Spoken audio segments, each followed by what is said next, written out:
들면서 무릎 수술하는 분들이 많은데요. 요즘은 인공관절 기술이 좋아져서 수술받는 게 노후의 삶의 질 개선에 도움이 되는 것 같습니다. 인공관절 수술을 할 경우 얼마나 건강을 유지할 수 있을지, 수술 시기는 언제로 잡는 게 좋은지 알아보도록 하겠습니다. 가정의학과 전문의 신동훈 원장님과 함께합니다. 안녕하세요. 네, 안녕하세요. 네, 원장님, 어르신들 중에 무릎 때문에 고생하는 분들이 정말 많습니다. 요즘 인공관절이 좋다고 하니까 수술을 고려하는 분들이 많은 것 같은데요. 무릎 수술은 언제가 좋은지, 이게 골든타임이 따로 있는지 궁금해요. 네, 결론부터 말씀드리면 무조건 참는 게 미덕인 시대는 지났다라는 겁니다.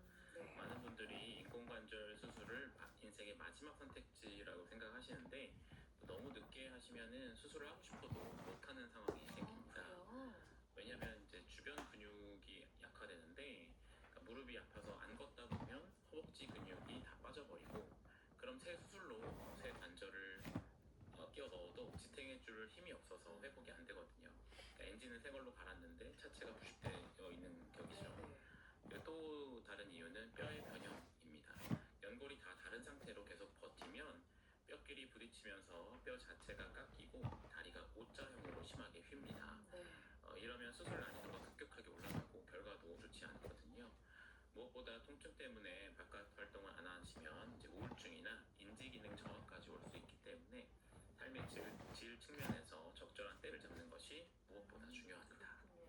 근데 가끔 보면은 엑스레이 사진상으로는 뼈랑 뼈가 딱 붙어서 당장 수술해야 할 것 같은데 전적 본인은 나 아직 등산도 잘 가고 살만해 이런 분들이 있다고 합니다.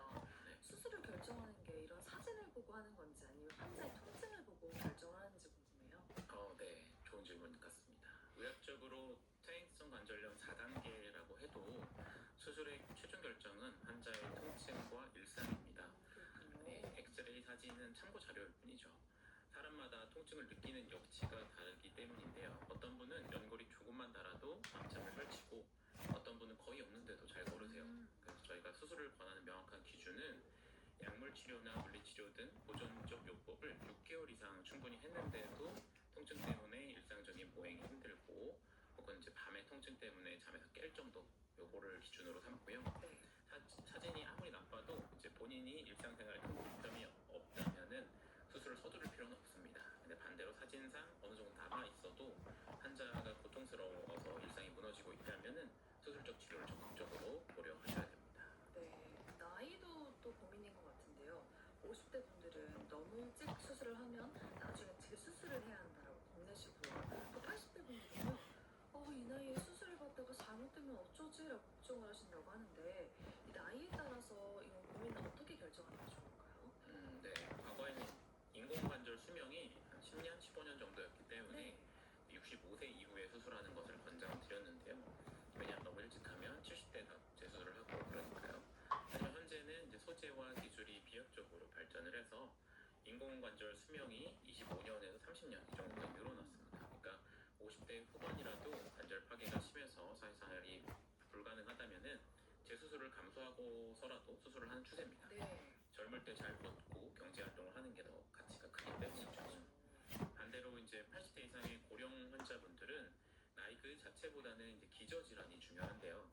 예전엔 고령이면 이제 마취 사고 이런 것들을 우려해서 수술을 꺼렸지만 최근에는 마취 기법과 수술 전후 전신 관리 시스템이 워낙 좋아져서요. 심장이나 폐 기능만 뒷받침된다면은 80대, 심지어는 90대 어르신들도 수술 후에 바로 일어나시고 다음날 워커 잡고 걷고 그런 시대입니다. 그래서 나이 때문에 남은 10년, 20년 삶을 침대에서 보내실 이유가 전혀 없다는 게 요즘 의학계 시각입니다. 네, 그런데 원장님 요즘 병원 광고를 보면요. 로봇 인공관절 수술이라는 말이 많이 보이더라고요. 이런 수술은 의사 선생님의 실력이 또 중요할 것 같은데 이제는 로봇이 수술을 다 해주는 건가요? 네, 로봇이 이제 로봇 수술 이런 얘기가 로봇이 수술을 다 하는 게 아니라요. 정확히 말하면 의사의 숙련도와 로봇의 정밀함이 더한 협진이다라고 보시면 좋겠습니다. 과거에는 의사가 환자 엑스레이를 보고 감각에 의존해서 뼈를 깎고 맞췄다면은 네.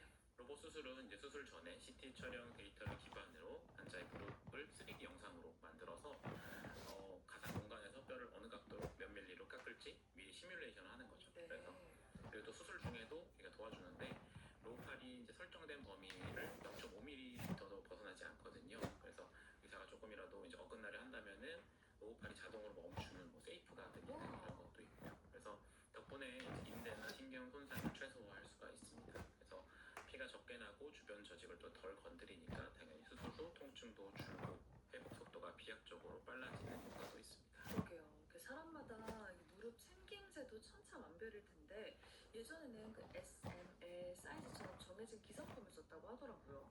근데 이제는 내 몸에 딱 맞춘 맞춤복 같은 관절이 나온다면서요? 네, 그렇습니다. 현재 인공관절의 가장 큰 화두는 개인 맞춤형입니다. 예전에는 기성품 관절에 환자의 뼈를 맞춰 깎아야 했다면 이제는 3D 프린팅 기술을 이용해서 환자의 무릎 굴곡과 종혈 상태에 딱 맞는 수술 가이드를 제작합니다. 네. 이 맞춤형 가이드를 끼우고 수술하면은 환자 고유의 해부학적 구조를 그대로 살릴 수가 있습니다. 그래서 마치 기성복을 사서 소매를 줄여는 게 아니라 처음부터 내 몸 치수를 재서 만든 맞춤 정장을 입는다, 이런 식으로 표현할 수도 있을 것 같아요. 아무리 정밀하게 심어도 재료가 금방 닳고 소용이 없잖아요. 옛날 어르신들은요, 15년이 지나면 또 갈아 끼워야 한다라고 하면서 걱정을 하셨다는데 요즘 나오는 인공관절 소재 얼마나 좋아졌나요? 네, 과거 인공관절의 수명을 결정짓는 건 암호였습니다. 네. 금속 관절 사이에 끼워넣는 플라스틱 판이 다르면서 염증을 일으켰거든요.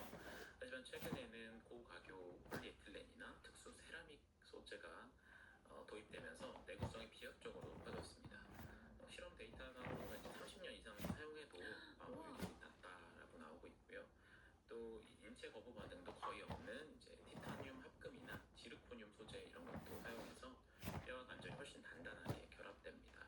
이제 60대 수술 받으신 분들이 90대 아니면 100세가 될 때까지 재수술 걱정 없이 쓰시는 경우도 많습니다. 그렇군요. 근데 사실 기술이 아무리 좋아졌다고 해도 뼈를 깎는 수술이니까 통증이 아주 상당할 것 같아요. 이게 사실일까요?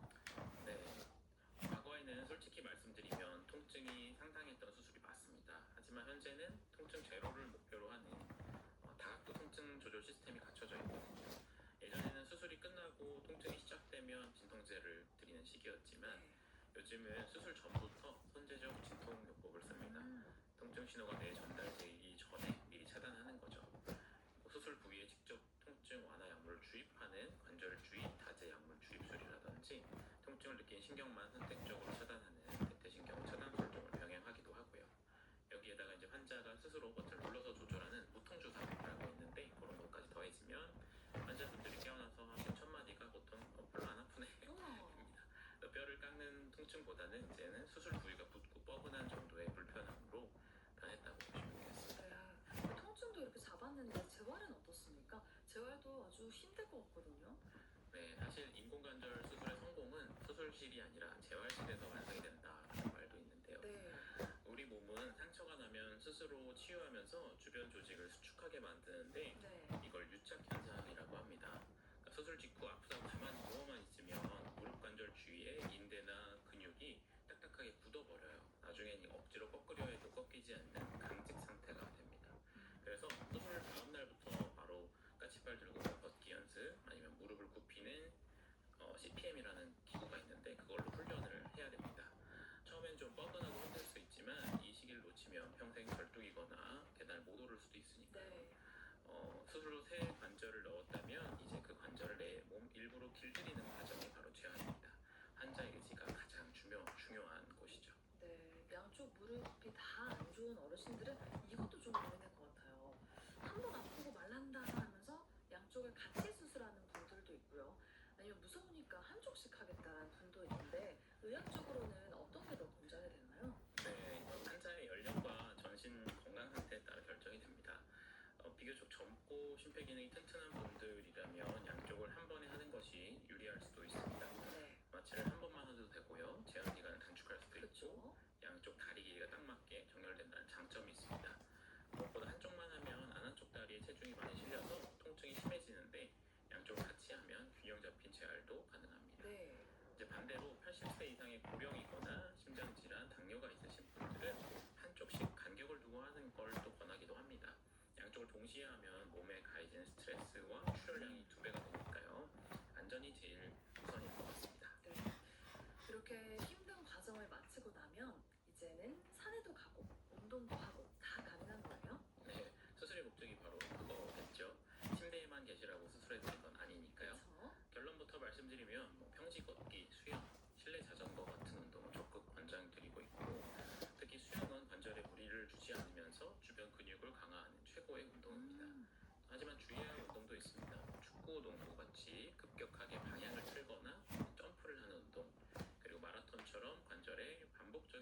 같은 운동은 좀 피해 주시는 게 좋을 것 같고요.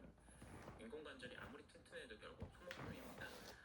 등산이나 이런 가벼운 산책 이런 건 괜찮겠지만 경사가 심한 하산 같은 길은 또 관절이 가해지는 그 하중이 굉장히 높기 때문에 네. 좀 피해 주시고 혹시 꼭 하고 싶다면 스틱을 사용하셔야 될 것 같습니다. 지판이 말씀하시는 네. 거죠? 네. 그러니까 어르신들은 좌식 생활에 익숙하시잖아요. 인공관절을 하면 양반다리는 꿈도 꾸지 말라라는 말이 있더라고요. 그 사실일까요? 이게 좀 참 어려운 말인데 의학적으로는 양반다리와 쪼그려 앉기는 인공관절의 최대 저항이라고 볼 수 있겠어요. 왜냐하면 이게 인공관절 설계상 130도에서 150도 정도까지만 이제 구부러지게 되는데 양반다리를 하거나 쪼그려 앉으면 관절의 가동 범위를 넘어서는 과도한 압력이 가해집니다. 이 사이에 관절 사이에 이제 플라스틱 판이 빨리 닳거나 심하면 관절이 느슨해지는 폐의 현상이 생길 수도 있습니다. 그래서 가급적 침대, 의자, 식탁을 사용하는 입식 생활로 완전히 바꾸시는 걸 권장드리고요. 네. 어쩔 수 없이 바닥에 앉아야 하신다면은 다리를 쭉 펴고 앉거나 벽에 등을 기대어서 무릎 굴곡을 최소화해 주시는 게 필요하겠습니다. 네. 결국 수술은 의사가 해주는데요. 그 수명을 지키는 건 환자 본인의 관리와 습관이겠다라는 생각이 듭니다. 마지막으로 수술을 만성이신 분들에게 조언을 좀 해주실 게 있을까요? 많은 분들이 수술을 장애를 얻는 과정 혹은 늙음의 상징으로 생각하면서 슬퍼하시는 경우가 많습니다. 하지만 제가 진료실에서 보는 인공관절은 인생의 이막을 여는 티켓이라고 보여집니다. 네. 통증 때문에 집안에만 갇혀 지내던 분들이 스스로 다시 친구들을 만나고 가족들과 여행을 가고 웃음을 되찾는 모습을 보면서 의사로서 가장 큰 보람을 느낍니다. 이제 100세 시대입니다. 남은 수십 년 동안 통증을 버티며 보낼지 아니면 용기를 내어 다시 힘차게 걸을 치는 여러분의 선택에 달려 있습니다. 인공관절은 여러분의 걸음을 멈추게 하는 것이 아니라 더 멀리, 더 오래 걷게 하기 위한 든든한 버팀목이라는 사실을 기억해 주셨으면 좋겠습니다. 네. 오늘 내 몸 살리는 건강 이야기 시간에는요, 인공관절 수술에 대한 다양한 궁금증들에 대해서 살펴봤습니다. 가정의학과 전문의 신동원 원장님과 함께했습니다. 고맙습니다. 네, 감사합니다. 네, 모두 편안한 주말 보내시고요. 전 다음 주에 인사드릴게요. 오늘 아침 일라디오 지금까지 아나운서 정원이었습니다. 고맙습니다.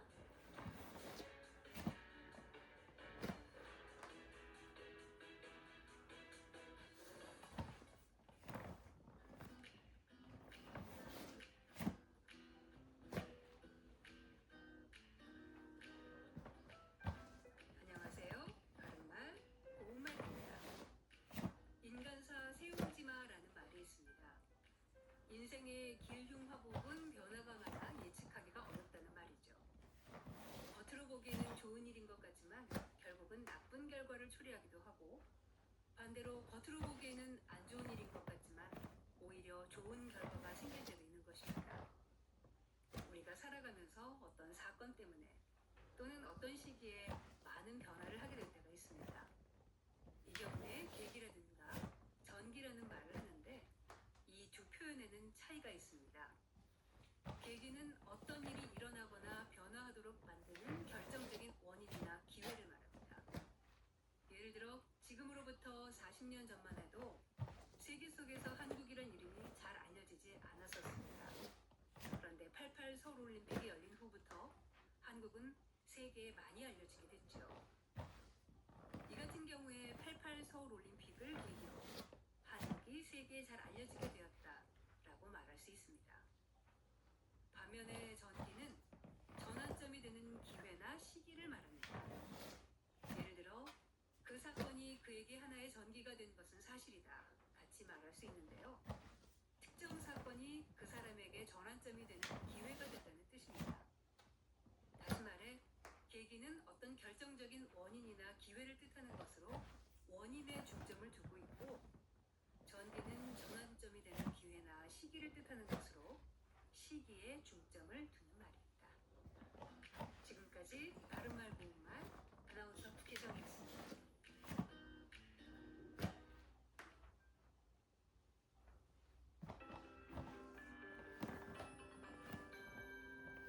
KBS 58분 날씨. 3월의 21번째 날 주말이기도 합니다.春분이 지났고 오늘부터는 낮기온이 부쩍 높이 올라 당분간은 대부분 15도 이상의 낮 최고 기온을 기록하겠습니다. 서울만 내륙 중심으로 낮과 밤의 기온차가 크게 벌어져서 내일까지는 아침 기온이 영하권을 보이는 곳이 있겠고 서리가 내리는 곳도 있겠습니다. 현재 기온 서울은 2.1도, 어제와 거의 비슷하게 출발하고 있습니다. 제주 쪽은 거의 7, 8도 안팎의 아침 기온이지만 전국 장수가 영하 5도대, 대관령도 영하 5도대의 기온을 나타내는 등 일부 지역은 아직도 영하권의 기온이 있고요. 오늘 낮 최고 기온은 서울이 15도, 강릉, 세종, 제주 16, 광주, 대구, 부산 18도 등 전국이 12도에서 19도 분포로 어제보다 1, 2도가량 더 높아지면서 대부분 15도 이상으로 낮에 포근해졌습니다. 오늘부터 다음 주 후반까지도 낮 기온이 대부분 15도를 넘어서면서 낮 동안 봄 기온이 가득 차겠고요. 꽃들도 조금씩 펴기 시작하겠습니다. 오늘 전국이 대체로 맑겠습니다. 내일 오후부터 저녁 사이 제주에 곳에 따라 비가 오는 것 제외하면 내일 대부분 구름 많은 하늘 이어가겠습니다. 오늘 오전까지 충남과 전라권 중심에 짙은 안개 주의하셔야 되겠습니다. 지금 서울 기온 2.1도입니다. 최영우였습니다.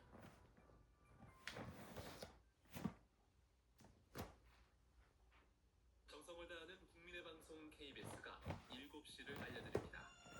AM 711kHz, FM 97.3MHz, KBS 1라디오입니다. HLKA.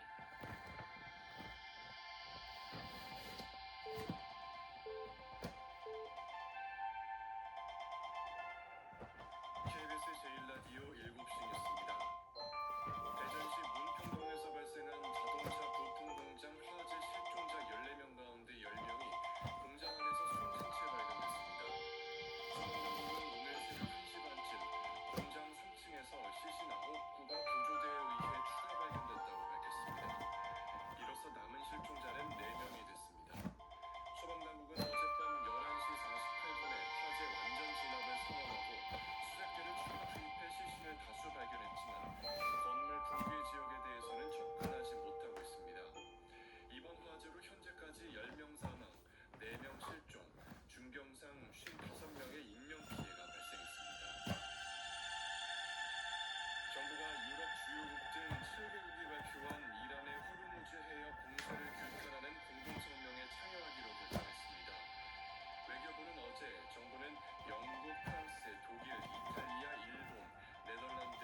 상황이며 2029년 교산 신도시 입주를 앞두고 있음을 고려할 때 이룰 수 없는 과제이기도 하다고 밝혔습니다.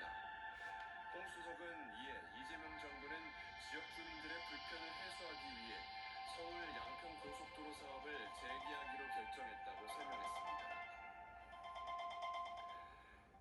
더불어민주당이 오늘 국회 본회의에서 중대범죄수사청 설치법 처리에 나섭니다. 국회는 어제 본회의에서 공소청법을 처리한 뒤 곧바로 중수청법을 상정했습니다. 날씨입니다. 오전까지 경기 남부와 충남권, 전라권에는 가시거리 200m 미만의 짙은 안개가 끼겠고 그 밖의 지역에도 안개가 끼겠습니다. 안개가 걷히고 나면 전국에 대체로 맑은 날씨가 이어지겠습니다. 오늘 낮 기온은 서울 15도, 광주, 대구 18도 등 전국이 12도에서 19도로 비교적 포근하겠습니다. 내륙을 중심으로 일교차는 15도 이상 크게 벌어지겠습니다. KBS 제1라디오 7시 뉴스를 마칩니다. 지금까지 아나운서 이재성입니다. KBS